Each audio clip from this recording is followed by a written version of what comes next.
get started, I'm going to read you a story this morning. Can't hear me? Is that better? On the third day, there was a wedding in Cana of Galilee, and the mother of Jesus was there, and Jesus and his disciples had also been invited to this wedding. Well, the wine gave out. Not good. The mother of Jesus said to them, "They have no wine." And Jesus said to her, "Woman, what concern of that is to you? And it's not my time yet. My time has not come." And his mother said to the servants, "Just do whatever he tells you." Well, now standing there were 6 stone water jars from the Jewish rites of purification, each holding 20 or 30 gallons. And Jesus said, "Fill the jars with water." And they filled them up to the brim. And he said to them, "Now draw some out and take it to the chief steward." So they took it. And when the steward tasted the water, it had become wine. And he did not know where it had come from, though the servants had drawn the water, knew exactly where it came from. And the steward called the bridegroom and said to him, "Everyone serves the good wine first, and then the inferior wine after the guests have become drunk. But you have kept the good wine until now." Jesus did this, the first of his signs in Cana of Galilee, and revealed his glory, and his disciples believed in him. Thank you.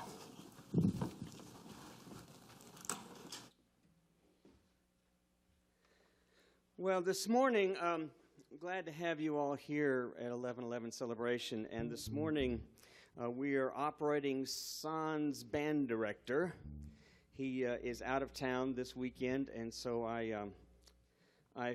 well, it was kind of it wasn't last minute, but we started talking about this earlier this week, and so I foolishly said, "Oh, this is no problem. I'll just do everything." And already I'm regretting that decision.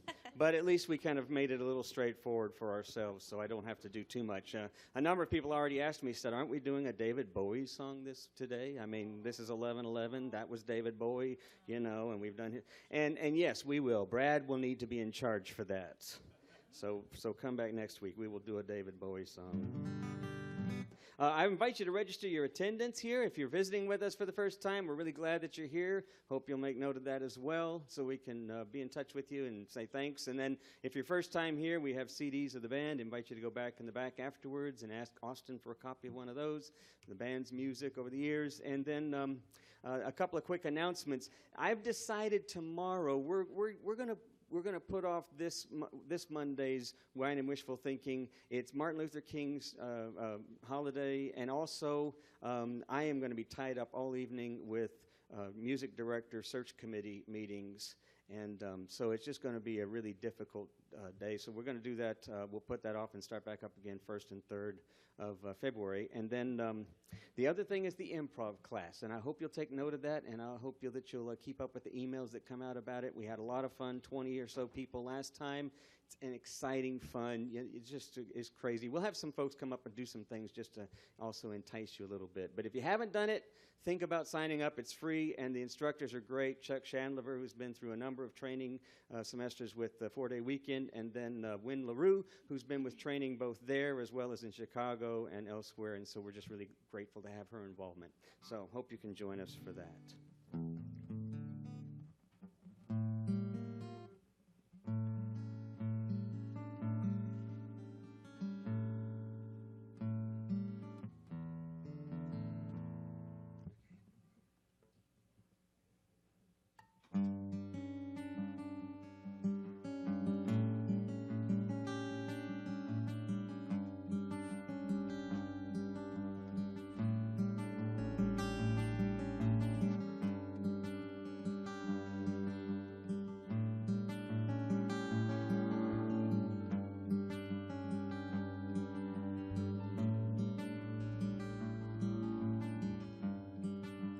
Martin Luther, who did you think that you were?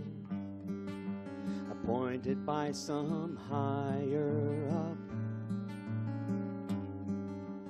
merely mortal Your plans were unaffordable, and no one wants to pay for love. Oh, you beautiful fool, swimming upstream and kicking up waves. Dreams weren't meant to come true. That's why they call them dreams. Oh, you beautiful fool.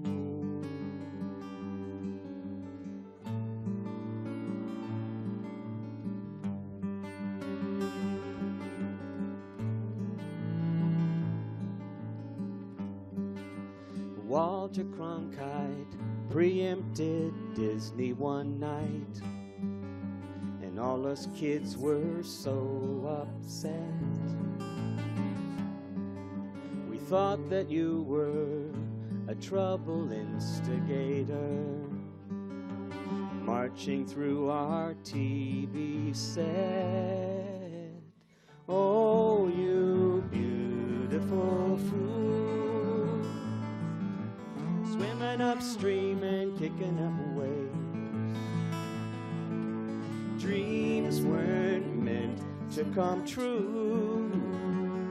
That's why they call them dreams. Oh, you beautiful fool. To fight a fight without a fist, all human instinct puzzles this. How dare you threaten our existence?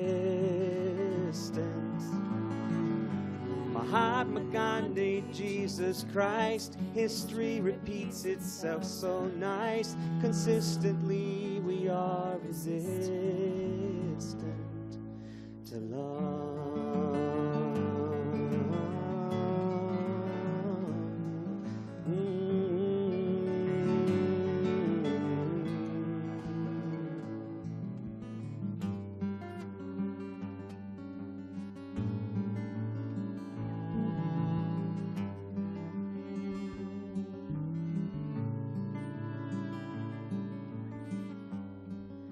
I saw you on the black and white with blacks and whites applauding you. I saw you on another time without a sign of life in you. Oh, you beautiful fool,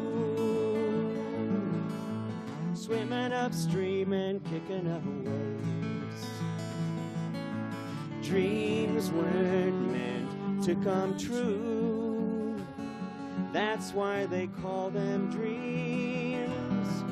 Oh, you beautiful fool. Oh, you beautiful fool.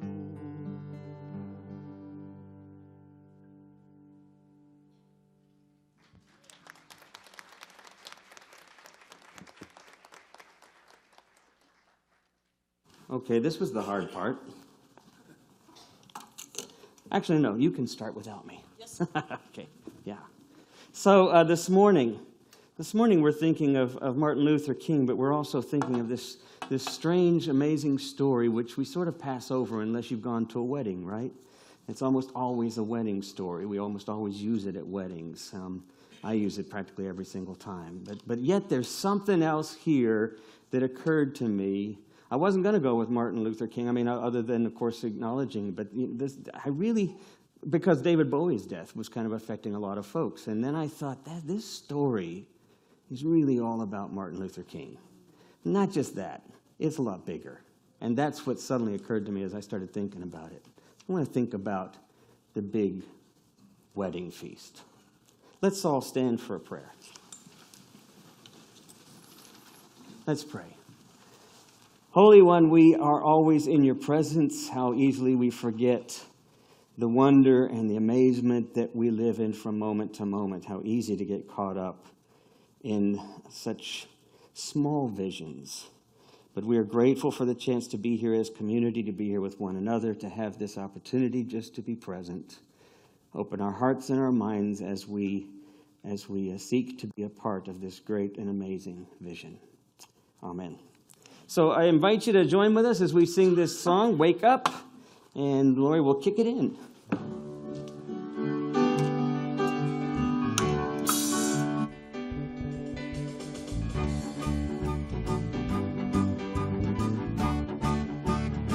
Let's sing. Here we go. Oh. The dawn is near. Wake up. If you have an offering, bring it forward. Whatever haunts your dream, we'll leave beside these streams. Wake up. Wake up. Wake up. Wake up. Wake up. The dawn is near. The past is a mystery. The next thing is a mystery. From different roads we came, yet somehow it's all the same. Wake up. Wake up. Wake up. Wake up. Wake up. The dawn is here. This life is a storybook. Remember, if we only look, you'll see the pages turning. We'll feel our spirits burning. Wake up. Wake up. Wake up. Wake up, wake up, the dawn is here. I think we got a little solo right here.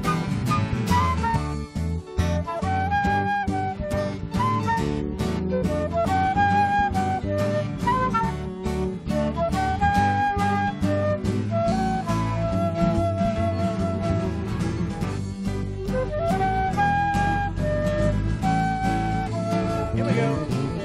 Wake up. For now is your time. Wake up, joy is ours to find, and beauty waits to be discovered. As everyday stone is uncovered. Wake up, wake up, wake up, wake up, wake up. The dawn is here. Okay, now it's just your voices, right? If you're awake. Wake up. Wake up. Wake up. Wake up. Wake up. The dawn is here. Wake up. Wake up.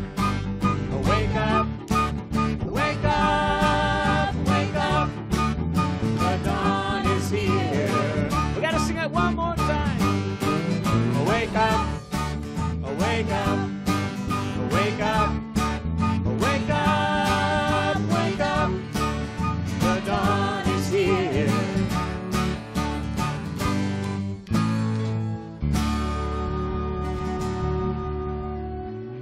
All right, great singing. So turn to someone beside you, say, good morning, glad to be here, and wish them signs of peace.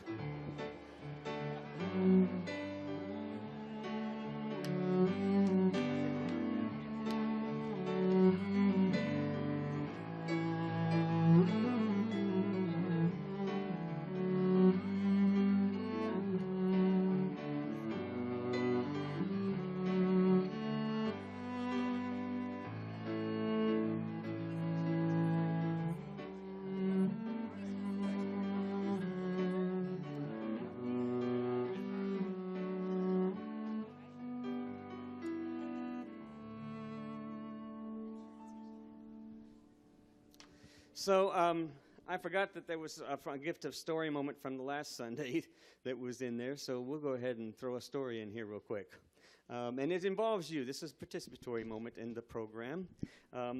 There's an old Jewish tale, actually, and it's very simple. It's an old sort of riddle. So I want you to get your thinking caps on here. And there was once an old man, lived with his wife. They were very old, but simple life, and pretty much of a hovel. They lived at the edge of the village. And the old man was blind, and the couple was childless. Now, according to the standards and the culture of the day, it was clear that those two people had miserable lives. They were poor, and they were childless, and he was blind. How worse could your life be? And that was according to the culture of the folks in the community. That was the gossip. And one day, as the man was making his way back down the little dirt road out of the village back to his hovel, he ran into somebody, and it turns out that he ran into a wizard. Now, this wizard kind of stopped him and said, "I've been watching you," and not very, maybe more wizard-like voice, "I've been watching you." It's more like the good, evil witch of the West. So anyway, "I've been watching you, and I've noticed that you lived your life pretty honestly, kindly, in spite of what you don't have, in spite of your circumstances. You live kindly, and you give whatever you got, and it just seems like you deserve more." And the old man says, No, I'm happy. I've always been happy, and I'm good with where I am, and et cetera. And he says, No, I'm going to give you a wish. It's your lucky day. Your ship has come in. Which they wouldn't have been saying back then at that time. But this is your lucky day. You have one wish, and if you wish the right thing, all three of your problems will be solved. And again, he said, "I don't have any problems." Yeah, I know, but if you wish one wish, all three problems will be solved. And then he said, and you can't wish for more wishes, but just one wish to solve all three of those problems. Well, he starts to think about it, and he says, "Can I talk to my wife? She's pretty smart. Maybe she has a helpful idea or two." He says, Sure. You go home, talk to your wife. And so he gets on back home, tells about the wizard that he ran into and the one wish, and she's already on top of it. She says, "I know exactly what to wish for. We wish for more money, because if we had more money, we could get a better place. We could probably find a doctor, and maybe this doctor would begin to have some sort of cure, and we could pay for those services. And who knows if we could perhaps adopt children, or we could start a small program and have children there. I mean, all sorts of possibilities." And the old man said, "Well, but the wizard didn't say possibilities. The wizard didn't say this and that and maybe that. The wizard said one wish." She said, "Well, then we'll wish for a son, and maybe he'll be a doctor." And he stopped her there, and he said, "That's another wish and a maybe. One wish." Well, everything she thought of, that you might think of too, would have one solution, solve one problem. Maybe solve two if you're lucky. Wouldn't solve all three. So he went to sleep that night. Now, some people would say, and this is key, some people would say that he had better vision blind than most people do with sight. And as he slept that night, he envisioned his life. He envisioned the future. And the next morning, when he woke up and he made his way down the road, there was the old wizard. And the wizard said, "Well, have you got it?" And the old man smiled and said, "I know just what to wish for." And he made one wish, one simple statement. And when he turned around, all of his wishes, all of his problems were solved. I mean, he had wealth, he had children, and he could see. The question is for you to ponder, what was the one wish he wished? And you'll have 5 minutes to work on that. I'll answer it in a minute.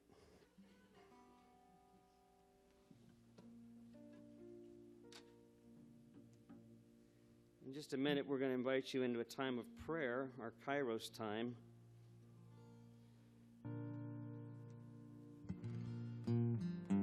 One of our wonderful members of this community in the past,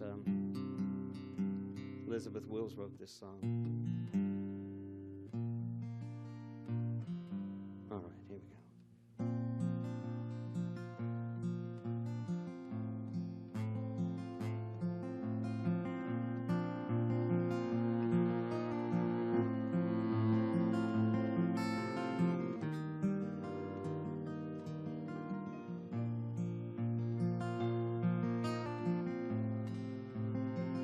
You all know it, so sing with us.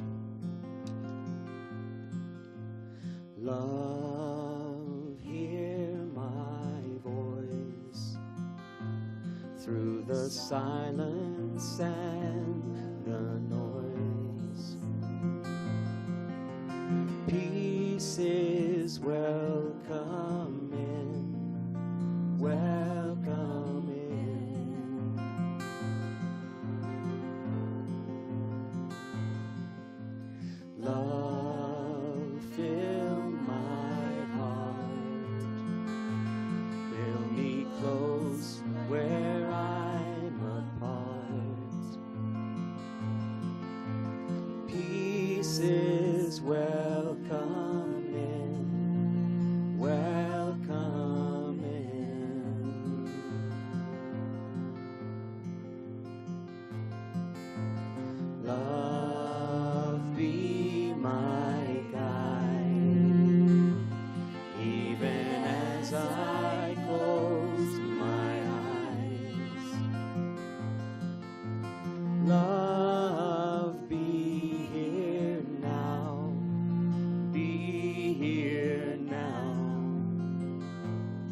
Love, sing my words, so that everyone is heard. Love, be here now, be here now.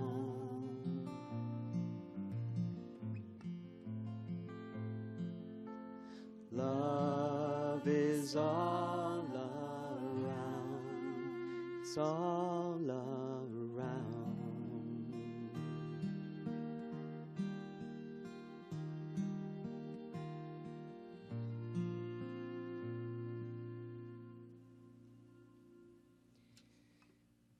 So you're invited now to come away with me to a place that is here but not bound by what was or what will be.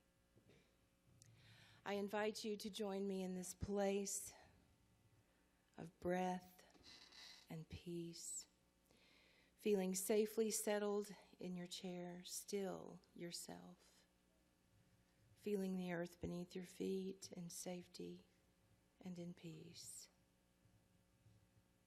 And here in this place, we will be surrounded by that love that enfolds us. And we will let what was, what held us down and distracted us from our true self, just pass on by. And we will breathe deeply the love of the one who knows us best and loves us most, the one who made us and dwells within us. Just be here and breathe.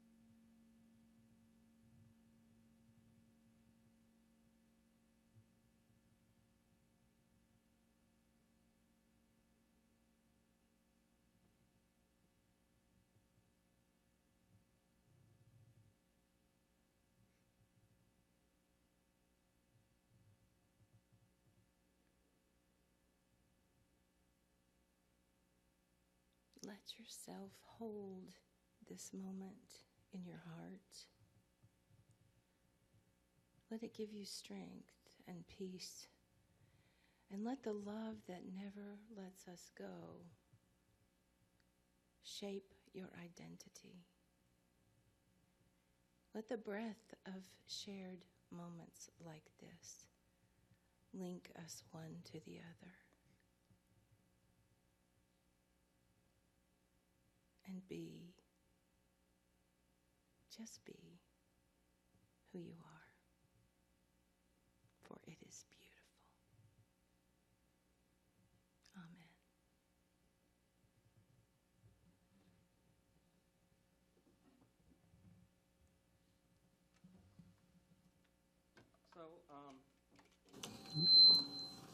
Is that good? We good? Okay. Yeah? All right. Do we have the answer? Answer? Yes, thank you for venturing forth. I'm just guessing he wished to have his dream or his vision. Excellent, excellent, excellent. Very good. Very close. Not right, but very close. No, that's terrible. You can tell I was never a teacher. I would never succeed. No, you actually you're on the right track. You're on the right track, and that's further than most people go, because when most people answer it, they still get stuck in the same place. They get stuck in thinking restitutional, right? We've talked about in here sort of the way we look at narrative and the way we look at our stories. Fix it, fix it, fix it, fix it. So you kind of go for the immediate thing, and that's much more open, because you said he wished for what he saw. Now the question is, what did he see? Yeah. So another quick. I didn't. That's right.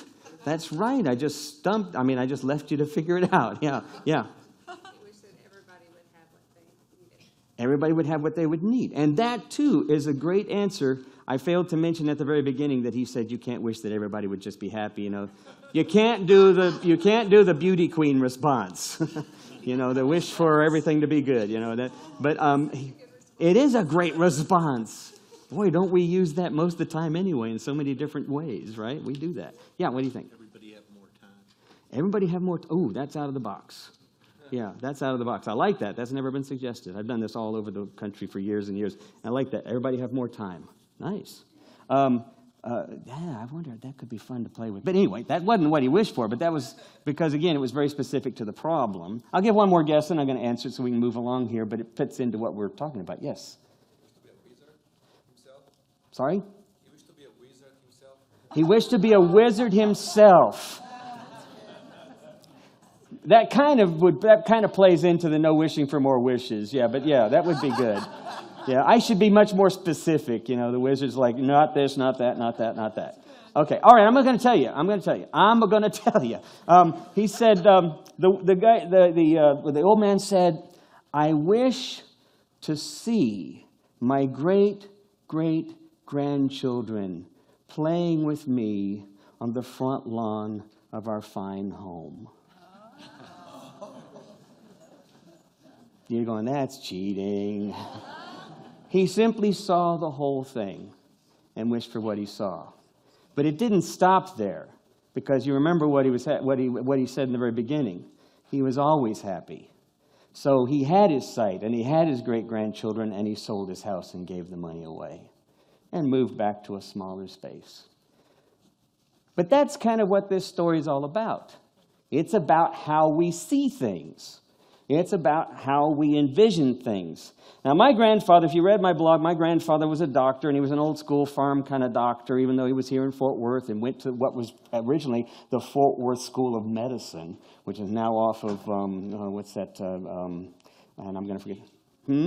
No, it's actually not even there. It's much older than that. You can find it over there right off behind, just on the south side of Camp Bowie. It's kind of a small brown building, but that was where he first studied medicine before going on to Galveston and elsewhere. But he was basically a country doctor, and he had a farm outside of town. And as I said in the blog, he did a lot of work for the railroad company, just a lot of gratis work, and just gave that, and often said that was because you never know who's going to be helping you in the future. Everyone's our neighbor, and I help my neighbor. And in spite of what I would protest, that I didn't know how was that your neighbor, because I knew they lived over near Westover Hills, it turns out, of course, that they had many more connections in their history than they realized, and in their future than they realized. You'll have to read the blog to find that out if you didn't read it. But my grandfather was simple. He was simple, and he really was. I almost hesitate to say this, but it's 11:11, so I'm going to say it. His cure for almost any basic illness was an enema. So you know that my brothers never went to him just because we decided to be sick that day. The other thing about him was he had a nurse whose name was Carol Lucky, and Carol Lucky had been a retired military sergeant. And she was sweet as can be, but she gave shots kind of old school, as if she worked with wildlife. The first thing you do is you numb the skin, and then you poke it in there. And so that's what she'd do. She'd pinch it, and then slap it, and then stick the needle in there. And my grandfather would always come out to the visits, when we'd get there for the visit, and he'd say, who's going to get lucky today? And we just, that was not funny at all. When we go to the farm with my grandfather, we had an old 1957 Harvester International pickup that was just rattling. He drove an Impala. So he lived over in this neighborhood. But again, just simple, right? What was his vision? How did he see his world? That he just lived simply? Well, some of it has to do with his generation, obviously. We know that. But it's more than that, because again, that's a way of seeing the world. And so he drove a simple Impala. His wife, my grandmother, she drove a Buick, and they were both nothing fancy. And then he had this beat up pickup, and the muffler rattled on the thing. And half the time when we were going out to the farm, which was out in Everman, which was way out in the country in those days, this was back in the late 60s, it would invariably fall off. And my uncle would, shout and cuss. And he never cussed. He always kind of invented words like squirrel spit and monkey spat and all this kind of stuff. And he'd just sort of lose it. And then he'd get out of the car, and he'd go back in the back, and he'd dig around in the pickup bed, pull out baling wire, and then wire the muffler back, right? which if you go look at my little Honda right now, you'll see that that is amazing. It works perfectly. Just turn up the radio to drown out the rattle. So we went on down the road again, and we're driving down the road, and after, we'd hit that bump, the thing came loose, and I'm going, "You just wired it up, Granddaddy?" And he said, "Yep. Baling wire fix a lot of things." And I said, well, Granddaddy, how long is that going to last? And he'd look over and he'd say, "Till the next bump." And then we'd have to, fix it again sometime down the line. But that was his you'd think that that's a perfect vision, right? Improvisation is a great skill to have. It's a great skill to have. We all want to have that ability to sort of deal with what happens, deal with what life throws at us, wire it together if we have to. But there's this other side of my grandfather's vision that was still bigger than that. How he looked at the world. This idea in which everyone somehow, in spite of our upbringing, is our neighbor. Part of that was his church, certainly, some of that, certainly. But also part of that was just the reality of his existence in his lifetime. And that's what I think this story is about. It's about how we look at things, how we see the world. I mean, if we look at it as a miracle story, we miss the point. All right? First of all, it's in the Gospel of John. The Gospel of John is all about mysticism. It's 120 years written after Christ's life. It's a whole different orientation to understanding who Christ was. It's a mystical kind of gospel. And the story up the front here about this miracle is so much more, because it just throws in your face things that shouldn't be there. The overabundance of purification jars. They wouldn't be there. First of all, it's a Judean wedding. But it says something else. But they're there, right? If you're going to go to a wedding, like so many rituals and ceremonies and sacraments, you're going to purify before you go in. But here's this overabundance of that. And then there's wine, of course, because there's supposed to be wine there. But then the strangest thing happens. Jesus takes the purification water, essentially says, "Go fill the jars," which means what? They emptied the water. They emptied the purification water and filled it up with plain water, brought it in, and it was suddenly wine. And it wasn't just wine. I forget the Greek word, but it's like the best wine ever. It's just this amazing wine. It's the same word that they use in a story that used to be circulated around in those days, up through the 1st century and into the 2nd century. And prior to Jesus' time, this idea of what is the kingdom. For this Jewish idea, eschatological idea. What is the kingdom? And it was thought of as a vine. But this vine was so amazing, this vine was composed of 1,000 other grapevines. And each 1,000 of those grapevines, each of those 1,000 had 10,000 clumps of grapes on them. And each of those clumps of grapes represented more grapes. And then each one of those grapes, when they were smashed, they became the most amazing, delicious, heavenly wine possible. That's the kingdom. So Jesus takes those urns, those jars, fills them with plain water, and creates this vision of the kingdom. And then serves everyone. And everyone is served. The playing field is completely leveled. What used to keep some out has completely been destroyed. Now everybody's part of the party. That's the vision. It's hard for us, I think sometimes, to get ourselves around this vision of just what that would mean, this idea of grapes within grapes within grapes and more grapes, and just how rich those grapes are, unless you're a scientist. And maybe if you've been a quantum scientist, or if you're a quantum scientist, you begin to explore some of that, because you realize now that we're able to get beyond simply nuclear physics and simply getting beyond the atomic level, and we get into the subatomic level, and then we get past the subatomic level, and we go, oh my gosh, there's a whole much more there. And then we get into the subatomic particles and the quarks and all of this, and then we find out there's this dark matter, and what is that? And we just keep getting further and further and further in and realize just how amazing this is. And then you saw some time back, I think I showed it in here once, that amazing shot of the Hubble telescope, which had been out in space, right? And it had been pointed in one direction for a number of years because it has to focus. I mean, things travel in light years. Light comes to us over a long period of time. And suddenly, what was a hole of darkness, just a tiny, minuscule little space of darkness in the panoply of stars, suddenly revealed a whole other menagerie of solar systems in that tiny spot of darkness. It's always just when we think we know, there is so much more. And that's the hard thing to grasp, especially today in our culture, because we act on more of what we know, or what we think we know, right? We tend to act more on what we think we know. So our fears, our judgments, our politics, our investments, everything's sort of invested on what we think we know, and it's not invested on this reality that is so much bigger, that we would love to be able to remind everybody, hey, there's grapes upon grapes upon grapes. And if you just taste one, you're going to just be addicted. You're going to be overwhelmed with this amazement. And that's the challenge, is trying to get to that place from here. Part of it, I think, is in our thinking and in our media. I don't want to blame media because it's really our thinking.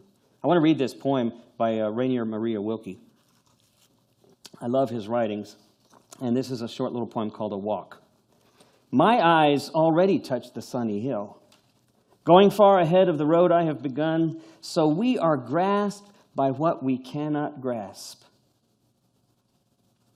My eyes already touch the sunny hill, going far ahead of the road I have begun. So we are grasped by what we cannot grasp. It has its inner light even from a distance, and it changes us even if we do not reach it. It changes us into something else, which, hardly sensing it, we already are. A gesture waves us on, answering our own wave. But we feel it as the wind in our faces. How do you describe the indescribable? How do we connect with it? There's this, I think maybe even way back, Charles Gaby, who was the director in here for so many years, used to speak of this, and we both knew of this idea because of my involvement with storytellers from the Native American communities as well. This idea of the 7 generations. Are you familiar with that? Are some of y'all familiar with that? Decisions made. It's an Iroquois concept. The Iroquois were very influential in even our constitutional ideas and concepts there. The way in which they formed their nation had a lot of influence in the way in which the Constitution was thought through. And the Iroquois nation has this concept, which was the 7th generation. Your decisions are based on 7 generations. They're not based on today. The decisions that precede you were based on 7 generations. I want to get quickly 7 volunteers. Just 7 volunteers. Come on up here. I just need 7 people to stand up here with me. What? In the back row, somebody's willing to come up. Thank you very much for making the first leap. Yes, indeed. I'm not going to quiz you. I'm not going to make fun. You're not going to have to make animal sounds or animal movements, all right? So I just need 3 more. I got 1, 2, and 3. Thank you. Okay. And it's a little crowded in here, so just kind of come over here and then face as much forward as you can from there. Okay, now imagine 7 generations. How many years is that? How many years is 7 generations? Roughly 125 to 140, depending on if you go a generation 25, 30 years. So if we start right here with Ann, and today is your birthday, and you're just born. I'm feeling very young. Good. Okay. So we go down the line, and Ann, you're born, so you are father. Papa. And then your grandfather, your great-grandmother, your great-great-grandmother. Try to imagine, if you can, your own relatives or your own familiarity with relatives and people in your family that many generations back. Your great-great-great-grandfather. And you're somewhere back in 1865. And you are the great-great-great-great-grandmother. Now imagine, look at this. I mean, imagine the 7 generations just to this point. Linda and I were trying to get our heads around this because she can think of her great-great-grandmother who was alive at the time that her mother knew her great-great-grandmother, so that would have been her great-great-great-grandmother. But her mother actually knew her great-great-grandmother. So from that point until Linda's child's birth, there was almost the whole 6 generations. Now, her great-great-great-grandmother had died before our first son, Tim, was born. But up until that point, her mother had knowledge of 6 generations in the family within herself. Think about what was happening in 1865, right? In the U.S., the Civil War, just prior to that, the Emancipation Proclamation, and in between 65 and 90, the assassination of Lincoln. Farming techniques were adopted and created, and the western frontier had opened up, and the whole country was buried. I can't think of the right word, but buried in Reconstruction, right? So, and then we come to 1890 to about 1915, and think of what's happening during that period of time: invention of flight, the Industrial Revolution, trains. Transcontinental trains, basically cities and factories and things moving inward. And the West basically was falling out. And the whole idea of the Western frontier. Then we come 1915. War dominates during that time to 1925. 1925 to 1940. We got the Great Crash, but then we also have rebuilding. And by the time we get into the 50s, the U.S. economy is rebuilding. But think of what's happening this whole time with civil rights. I didn't mention back here in 1890 to 1915, Ku Klux Klan was created. Between 1901 and 1910, there had been 1,000 lynchings. Now, we're talking about terrorism, right? Between 1901 and 1910, 1,000 lynchings. Ku Klux Klan. So, there was a lot of stuff going on that makes up who we are in our psyche as a country, not just to mention our families. And then by the time we get into the 1940s to 1965, we're getting into the Vietnam War, we're getting into a time of prosperity, but we're also getting into a time of great disparity because the economic disparity is getting wider, and civil rights is becoming a much stronger issue. And then we get into 1965 to 1990, and what's happening? This is our generation, right? What's happening? Vietnam. Technology. I want my MTV. MTV, that's right. The spacewalk. I forgot the moon already down here. We'd already landed on the moon. March on Washington. It's interesting when we think about our lives, we rarely think in terms of where we were, where we've been, and where we are now. Even if you talk about, do you remember when you first had your first cell phone? It's kind of mind-boggling. It feels like it was in another lifetime. How many of you actually had the big boxes? As the battery, it weighed 25 pounds, and you had to carry it around, and it had like 50 feet, signal. Remember those? What do we call them? We call them car phones, right? I had one of those. Yeah, and who in here had the first Mac? Come on, raise your hand. Who had the? No? Aren't you sorry we didn't invest? Yes. My father-in-law, my wife's husband, was going like, "This is awesome," and we were looking at that ugly little disgusting box compared to the other computers out there, and like, yeah, really, this is awesome. It's barely as good as my typewriter. And he was like, "This is going to break the whole. This is going to break the whole tech envelope." And of course, he didn't invest in it either. But but we bought one. I think they cost close to $3,000 back then, or $2,000. They were outrageous back then for that day. Life is interesting because we rarely think in terms of where things have transpired and where things are going. And imagine what they were thinking back then. How much forward thinking were they really thinking back in 1865? Your generations, your great, great, great, great relatives. How much forward thinking were they putting into their life? How much forward thinking are we putting into our life to think forward about what's happening?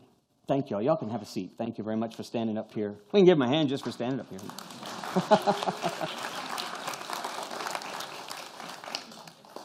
I think the biggest challenge for us in this day and age is this idea of trying to think ahead. If you think about it, how many of us, and you may not be, you're a pretty enlightened group in here, so I'll go ahead and say that you weren't there, but how many of our folks in our culture, in our society, were just completely immersed in the lottery this past week?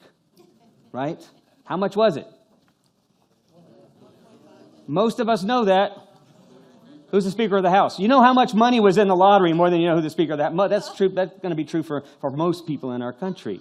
The reality is we're imprisoned by our own limitations, by our own short stories, our own short-sightedness. And yet what this story is about at the very beginning of this mystical Gospel of John is that, by the way, let me tell you what this is all about is huge. This is a big, grand vision. This is a big, immense kingdom of which we are a part, and God wants you to partake in it, and God wants everybody to be included in it. That's what this story is about. And yet we get caught up in the small and really get lost. And here's a thought I want to give you before I finish up. You have a better chance. It occurred to me. I'll say me. I have a better chance of having a famous biography written about me than winning the lottery. You have a better chance of having a famous bestseller biography written about you than you do of winning the lottery. Did you know that? Had you ever thought of that? That's a big story. That's thinking about the big story. That's finding myself where I am and thinking about the future I can make a difference in, the bigger picture I can participate in, the bigger part of God's kingdom, which is inclusive, which is loving, which is compassionate. That's the bigger place I can find my story and make a difference and be, even if I'm not recognized or famous, I can make a difference. If your only vision is to get the money, I can guarantee, and you can check it out on the research, most of those folks don't make much difference. Because they find out it's a short story. Even if it's $1 billion, it's a short story. For most of them. You got to have a bigger vision before you begin anything. Ask ourselves, what part of this, what story are we a part of as we live our lives day to day? Amen.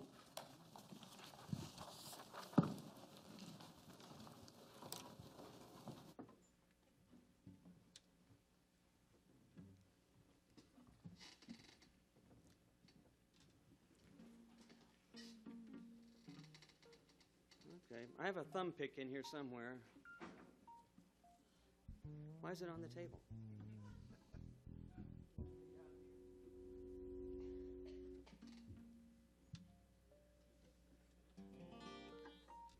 This is a wonderful song by Christine Kane. And we're so glad to have Lisa with us singing today.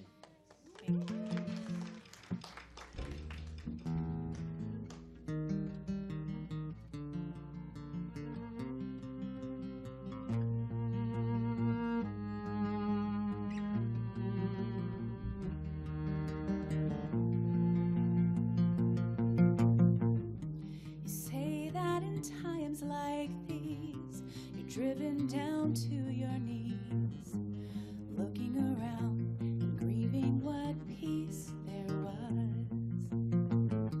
You promised yourself you would work for a world of good, but look at you now, wondering what good it does. No lost hope, no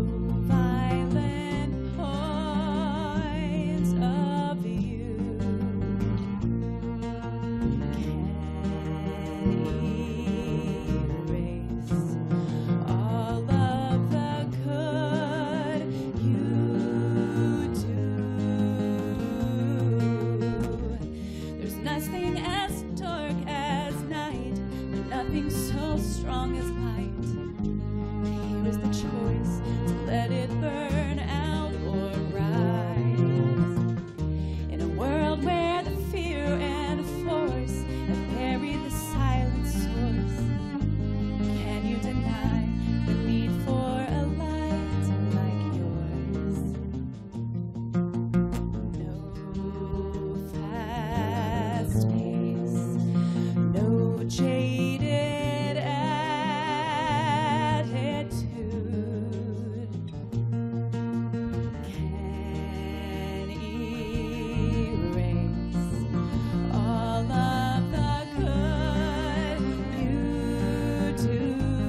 get some rest. There's many more miles and tests. It's all about love. What if it comes to be all that we have left? No dark place, no dead end, no abuse can erase all of the good you do.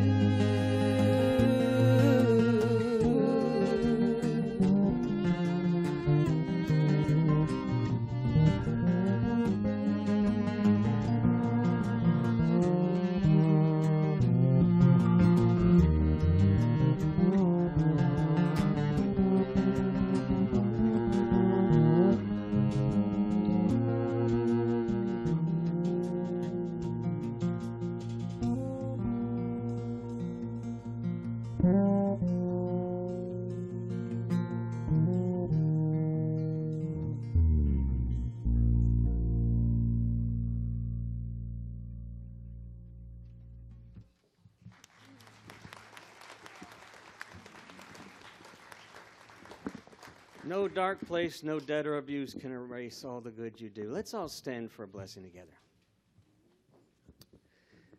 I invite you to stick around as we sing this last song, to a wonderful song, a tribute that Charles Gavey wrote the music for it, but it's the words of Gandhi and the words of Martin Luther King, and it's just a wonderful melody, so I hope you'll sing it as we leave from this place. Let's pray together. Take someone's hand, too, if you can. Let's pray.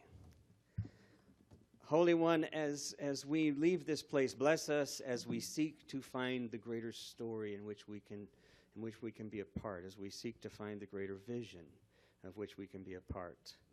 Bless us as we go from this place, that we might begin to grasp what seems ungraspable, and that others might see that same wonder and joy in us that is possible for all. We lift this up in the name of the one in whom we live and move and have our being. Amen. Y'all sing with us.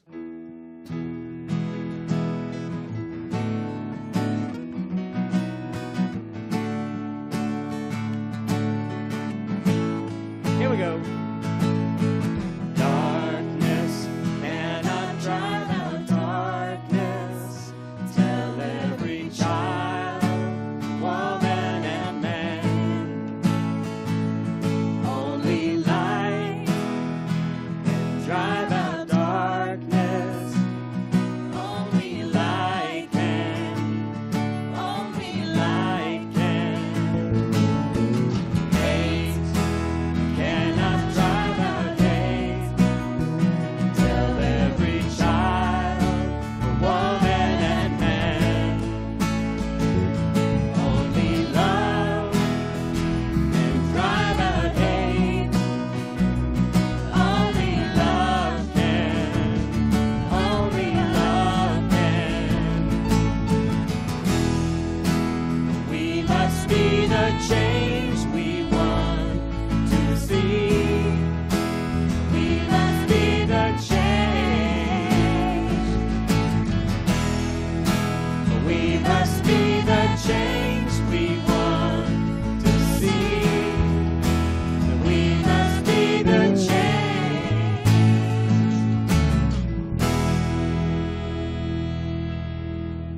Y'all have a great week. Bless you. Here we go.